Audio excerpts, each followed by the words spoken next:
अरे हाँ हाँ लेना है, क्या करे, लेडीज लोग जो होती है ना घर में, एक दूसरे को देख के जलती बहुत है।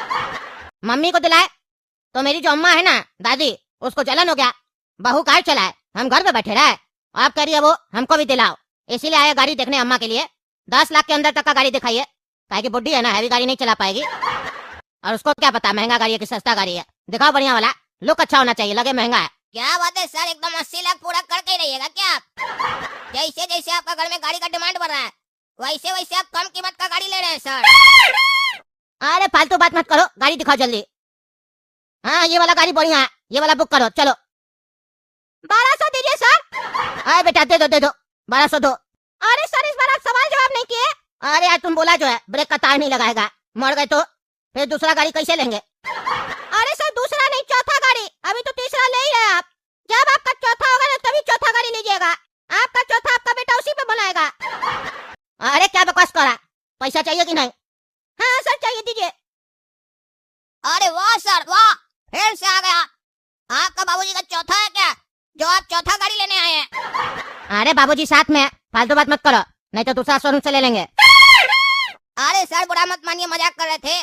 उस दिन मेरा स्टाफ बोला था ना कि चौथा गाड़ी अपना बाबूजी का चौथा बार लीजिएगा, तो वही सोचे कि एक बार हम भी बोल देते हैं, कहीं मेरा बोलने का स्टाइल ज्यादा अच्छा लगे आप लोग को। अरे स्टाइल कम दो और 5 लाख के अंदर वाला गाड़ी दिखाओ। क्या बात है सर, इस बार 5 लाख का गाड़ी ले रहे हैं? आप कौन गाड़ी का डिमांड किया आपसे, आपकी पत्नी की है क्या?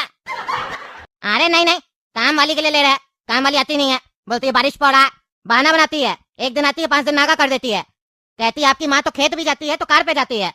हम लोग गरीब आदमी कैसे आएंगे इतना बारिश में या इतना धूप में, काले नहीं हो जाएंगे? हालांकि वो पहले से ही काली है, लेकिन कहती और काली हो जाएंगे।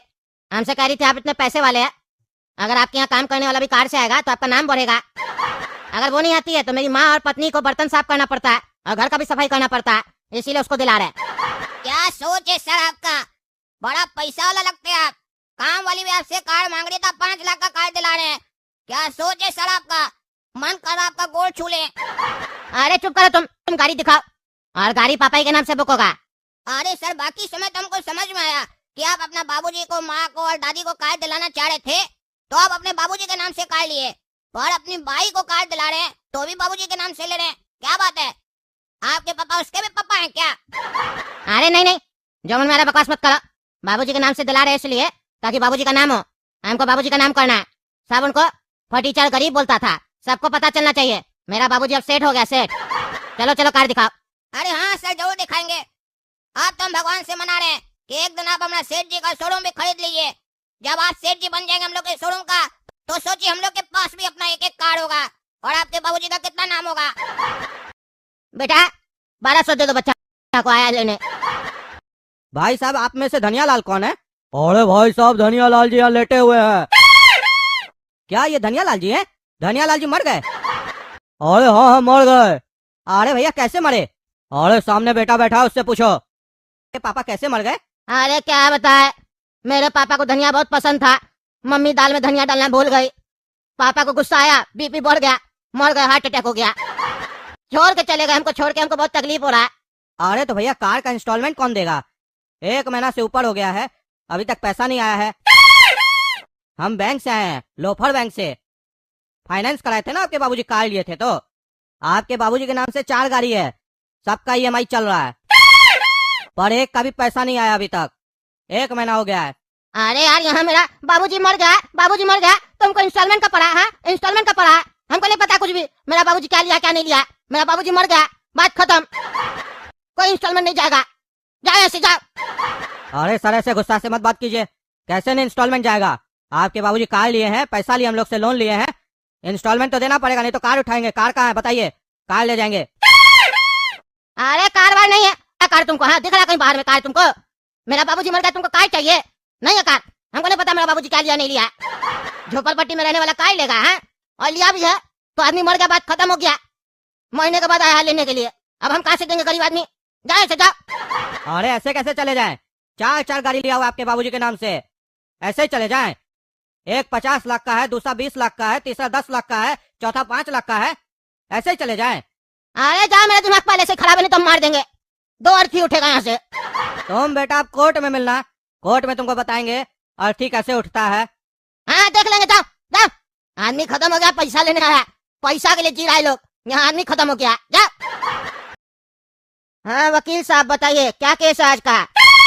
जज साहब, ये जो लड़का है जो कटघरे में खड़ा है, ये बहुत ही बड़ा मास्टरमाइंड है।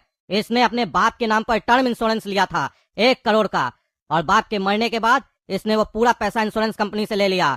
और बस इतना ही नहीं, मेडिकल इंश्योरेंस भी लिया था इसने अपने बाप के नाम पर। और मुझे पूरा विश्वास है कि इसने डॉक्टर के साथ मिलकर वहाँ पर भी घपलाबाजी की होगी, ज्यादा का बिल बनवाकर पेमेंट ले लिया होगा। उल्टा सीधा इल्जाम मत लगा मेरे ऊपर, समझे? जो मन मेरा बकवास कर रहे हो। तुम लोग मेरे ऊपर केस क्यों किए हो? क्योंकि मेरा पापा कार का इंस्टॉलमेंट नहीं चुका पाया, इसीलिए किया हो ना? तो इधर उधर का क्यों बात कर रहे हो? मेरे पर्सनल मामला से तुम लोग का क्या मतलब है? जिस लिए केस किया उस बारे में बात करो। समझा दीजिए जज साहब इसको, फालतू का बात करके कोर्ट का समय बर्बाद कर रहा है। ओह, तुमको मेरा समय का कदर है, धन्यवाद। हमको अच्छा लगता है जिसको मेरा समय का कदर होता है। लेकिन बेटा थोड़ा सा शांति रखो, अभी हमको मजा आ रहा है अपना समय खराब करने में। थोड़ा सा समय बर्बाद हो रहा है मेरा, लेकिन हमको ज्ञान मिल रहा है। हमको ज्ञान मिलता है ना तो हम अपना समय बर्बाद करते हैं। हम भी तो देखे तुम कितना बड़ा मास्टरमाइंड है। वकील साहब बोल रहे तुम मास्टरमाइंड है। मास्टरमाइंड लोग के बारे में जानना हमको अच्छा लगता है, नया नया बात पता चलता है ना, मेरा भी दिमाग बढ़ता है। हमको अपना दिमाग बढ़ाने दो, बीच में मत बोलो। खाली अकेले अकेले तेज बन के घूम रहे हो तुम मार्केट में, हम लोग बुड़बक रह जाए। हम लोग को भी मास्टरमाइंड बोलेगा तब सब कोई।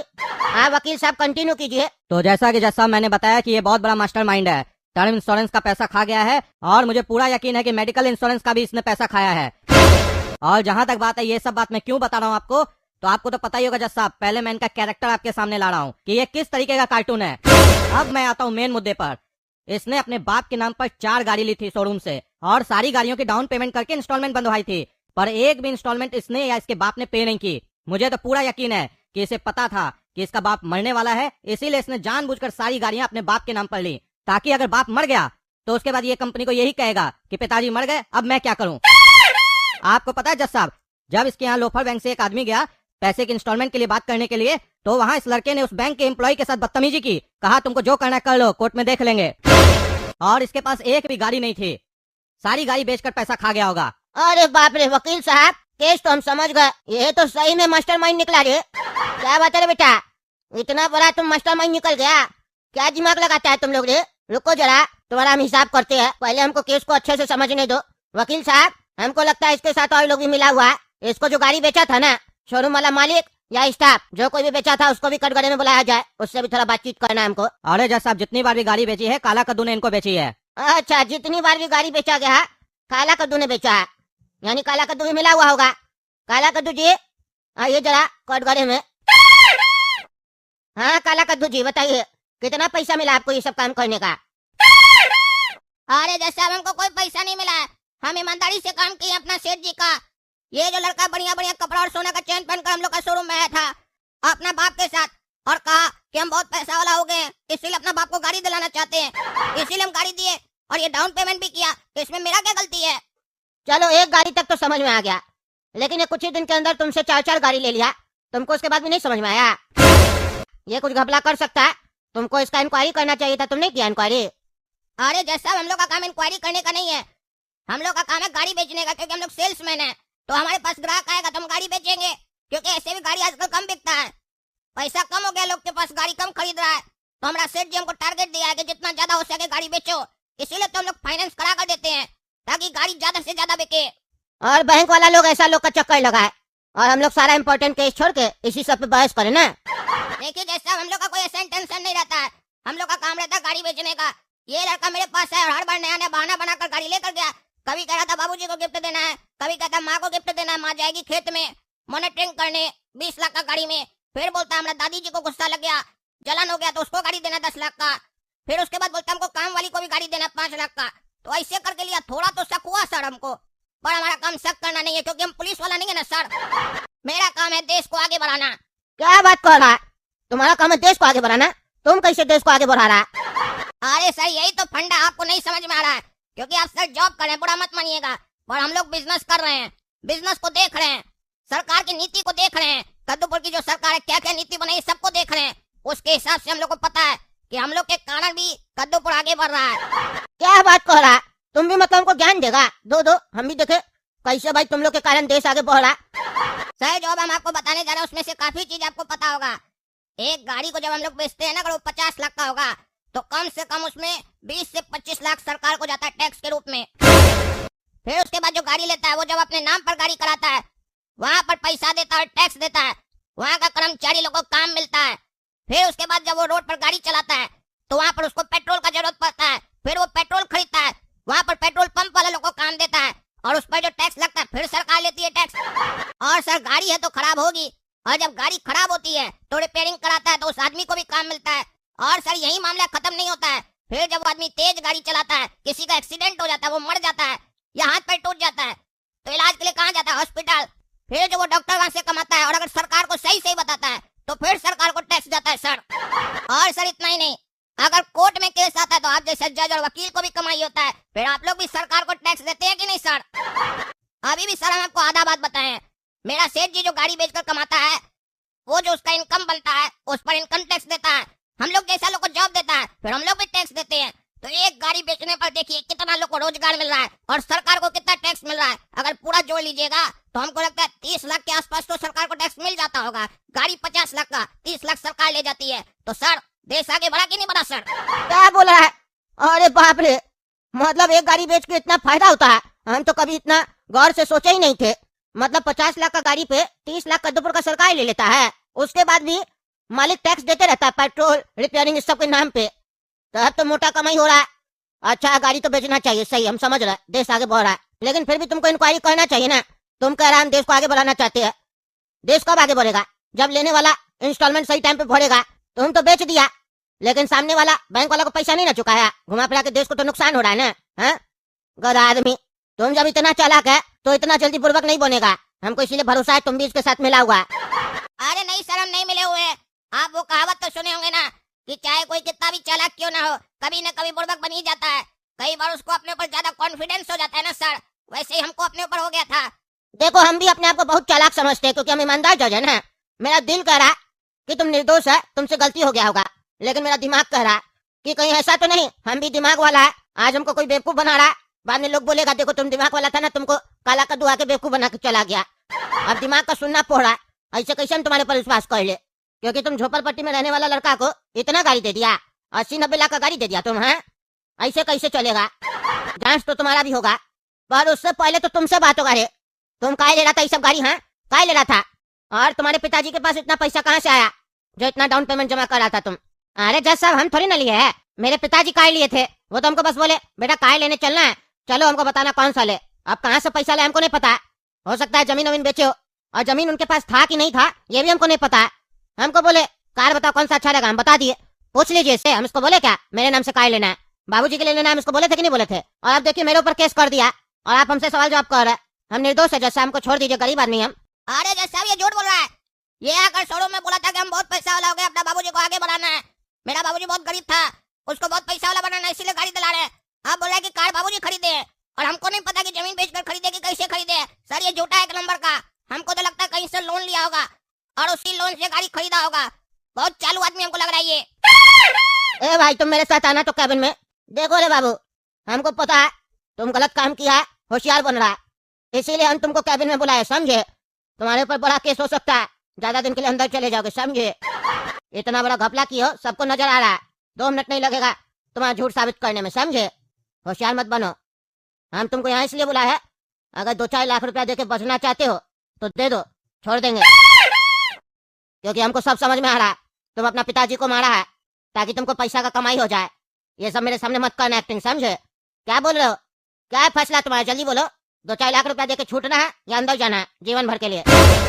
अरे जज साहब आप सही बोल रहे हैं, अगर 2-4 लाख रुपया देंगे आपको तो आप हमको छोड़ दीजिएगा, केस बंद हो जाएगा। अरे ऐसे कैसे, ऐसे कैसे? 2-4 लाख रुपया, 2-4 लाख बोले तो तुम 2-4 लाख ही समझ लिए क्या? पहले तुम बताओ कैसे कैसे तुम स्कैम किया और कमाई किया, फिर उसके हिसाब से बताएंगे 2-4 लाख लगेगा या 5-6 लाख लगेगा, फिर छोड़ेंगे तुमको। और जल्दी बताओ, 1 मिनट का समय है, नहीं तो फिर सजा सुना देंगे। अरे जज साहब हम सोशल मीडिया बहुत देखते हैं ना, उसमें कहता था हेल्थ इंश्योरेंस ले लीजिए अच्छा रहेगा, और मेरे बाबूजी का तबीयत हमेशा खराब रहता था, हम इसीलिए उनके नाम से हेल्थ इंश्योरेंस ले लिए। और हमको कोई जॉब वॉब लग नहीं रहा था, नौकरी था नहीं मेरे पास, और मेरा बाप हमको कुछ भी कमा के नहीं दिया था, संपत्ति नहीं था उसका कुछ भी, एक छोटा सा जमीन था वो भी गाँव में। अब हम क्या करते, जीवन भर क्या कटोरा लेके भीख मांगते? तभी 1 साल पहले मेरे दिमाग में एक आइडिया आया हम अपने पिताजी के नाम पे टर्म इंश्योरेंस ले लिए और हेल्थ इंश्योरेंस ले लिए। और फिर उसके बाद हम मूवी सब देखते थे ना, उसमें स्कैम सब होता था। फिर मेरे दिमाग में एक आइडिया आया, हम भी तो स्कैम कर सकते हैं। सिर्फ करोड़पति लोग देश छोड़ के भाग रहा है स्कैम करके, हम भी तो स्कैम कर सकते हैं। गरीब है तो क्या हुआ। फिर हम अपना दिमाग लगाए, सारा दिन यही सोचते थे हम कि कैसे स्कैम करे, नया कोई आइडिया मिल जाए। फिर मेरे दिमाग में एक आइडिया आया, हम अपने पिताजी का जो जमीन नहीं था गाँव में, उसको गिरवी रख दिए और बैंक से लोन ले लिए। और जो पैसा मिला उससे जाके शोरूम में कार ले लिए, डाउन पेमेंट कर दिए उसी से। और सारा गाड़ी अपना पापा के नाम पे लिए। और फिर एक गाड़ी लेके उसको बेच देते थे और दूसरे दिन जाके दूसरा गाड़ी ले लेते थे। ऐसे करते करते 4 गाड़ी लिए और चारों बेच दिए। मेरे पास मोटा पैसा जमा हो गया। फिर हम सोचे पैसा तो मिल गया, लेकिन बाबूजी का तबीयत सही नहीं हो रहा, अगर इलाज कराएंगे तो सारा पैसा डॉक्टर लोग ले लेगा, उससे अच्छा पापा का दवा बंद कर दो। ऐसे ही पापा बोलते थे जिंदगी में मजा नहीं आ रहा। पापा गुजर गए, हम दवा बंद कर दिए तो फिर सारा पैसा मेरा हो गया ना। अब बताइए कितना लीजिएगा? 2-4 लाख रुपया ले लीजिए, गरीब आदमी छोड़ दीजिए। क्योंकि सर ज्यादा नहीं कमाए हम, लगभग 1-1.25 करोड़ रुपया हम कमाए हैं और थोड़ा मेरा खर्च भी हो गया। अगर सब आपको दे देंगे तो हम कहाँ जाएंगे? इतना दिमाग लगाया, कुछ तो फायदा होना चाहिए ना। लेकिन सर चिंता नहीं कीजिए आप, पहले पैसा नहीं था तो इतना बड़ा स्कैम किए ना, अब तो पैसा है मेरे पास। अब सोचिए कितना बड़ा स्कैम करेंगे हम। अगला अरबपति कद्दूपुर का हम ही होंगे जो सबसे बड़ा स्कैम करेगा और कद्दूपुर छोड़ के चला जाएगा, लेकिन जाने से पहले आपको कमीशन दे के जाएगा आपका। अरे वाह, धन्यवाद धन्यवाद, बस यही तो चाहिए था हमको। चलो चलो, हमको सब सच बता दिया ये लड़का, हम सब सच बता दिए जज साहब को। अब ये केस डिसमिस हो जाएगा, देख लेना। तुम लोग को कहे थे ना कोर्ट में देख लेंगे, परेशान करके रखे थे। सुनाइए जज साहब अपना फैसला। हाँ बाबू हम सुना रहे, खड़े रहो। देखिए ये लड़का अभी हमको सब सच्चाई बता है, कैसे कैसे स्कैम किया। अरे जज साहब स्कैम कहाँ बोले, हम तो ये नहीं बताया आपको कि हम ईमानदार है। अरे चुप रहा तुम, ईमानदार हम है, ईमानदार जज के कोर्ट में खड़ा है तुम। बेईमान जज के कोर्ट में नहीं खड़ा जो समय लेगा फैसला लेने में, हम 1 दिन में फैसला लेते हैं।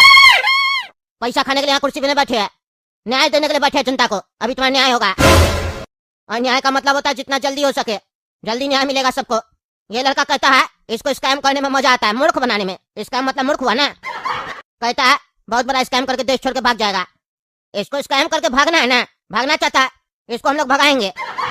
एक काम किया जाए, इमलीपुर का बॉर्डर के सामने एक बैल के साथ इसको बांध दिया जाए, फिर बैल इसको जहाँ ले जाएगा वहाँ ही चला जाएगा, फिर वहाँ का आर्मी इसके साथ अपने अच्छा ट्रीटमेंट करेगा।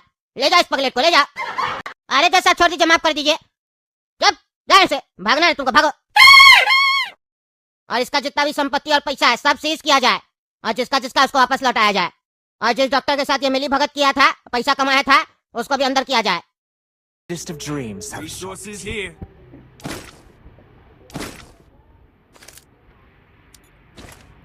Need equipment.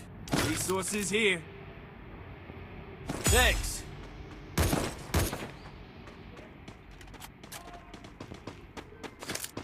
Quick EP conversion for everybody. Heading to supply point. Restored EP for everybody.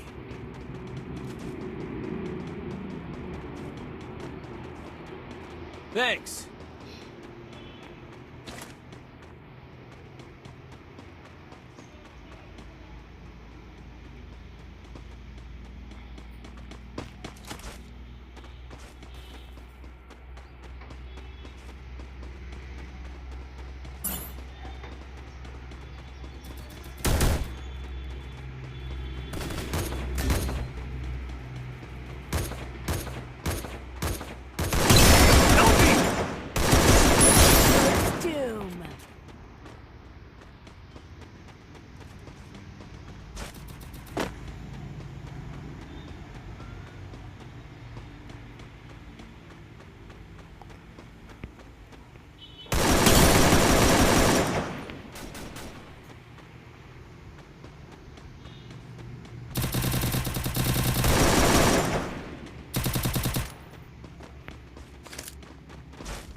Thanks.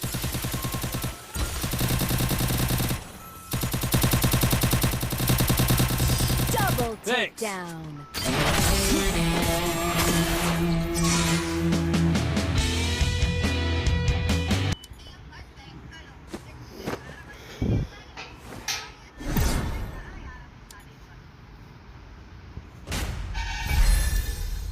Your mindscape is mine to reshape.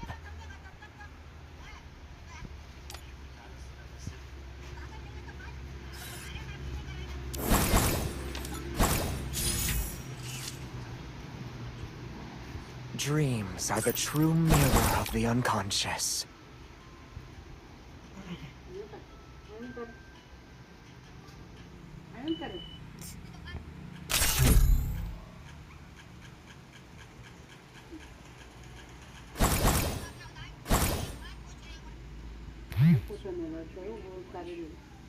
Free Fire India? Shall we give them a sweet dream or a nightmare? The young Tatsuya knows how to get नहीं things बोल started. रहा Head there. Tara level की दिख रही क्या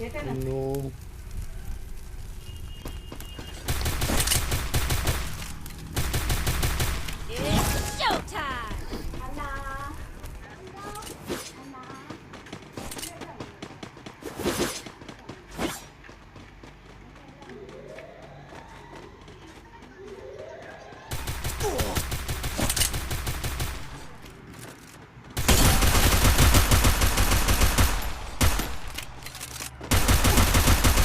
तभी यार उनके साथ जो मुझे रहा Help me! Help me! Enemy spot! Enemy spot!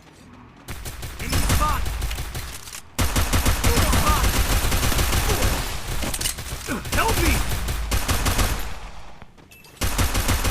Thanks.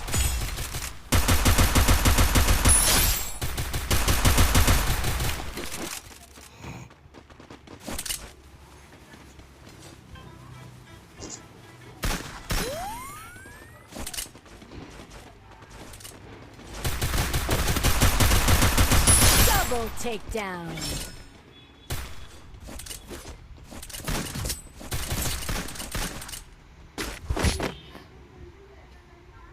Even the sweetest of dreams have sharp teeth.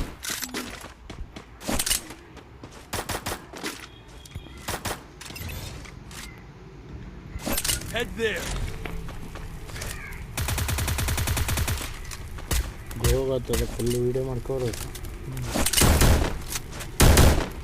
ಒಂದು 10 ಯಾರು ಮಾಡ್ಬೇಕಂದ್ರೆ ಒಂದು ತಿಂಗಳು update ಮಾಡ್ಕೋರು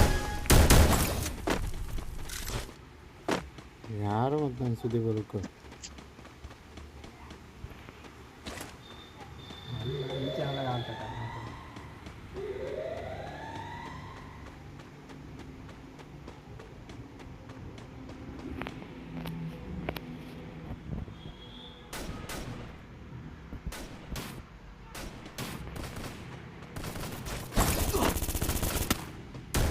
First Doom!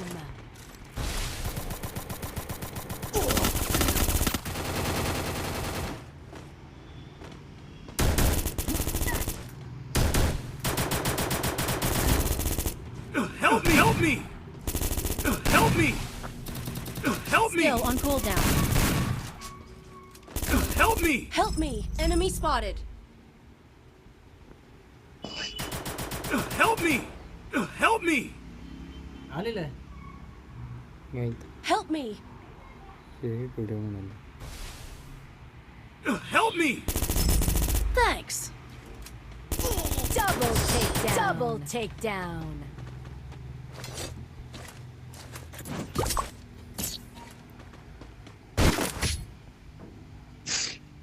Even the sweetest of dreams have sharp teeth. Resources here!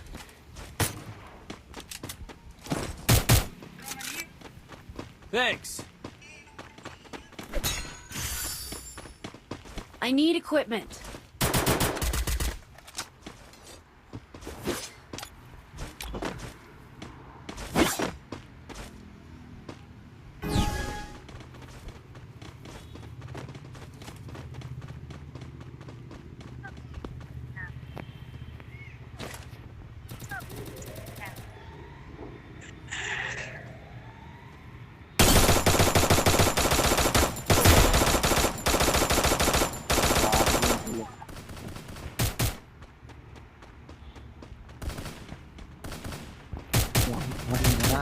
Help me! First Doom!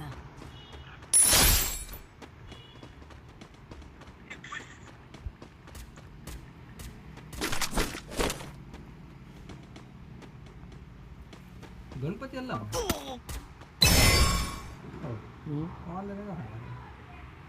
Help me! Enemy spotted! Help me! Enemy spotted!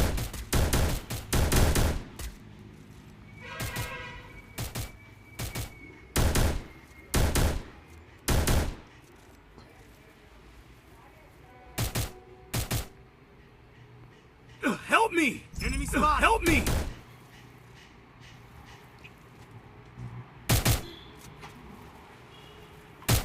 Double takedown. मुझे Triple सुबह takedown.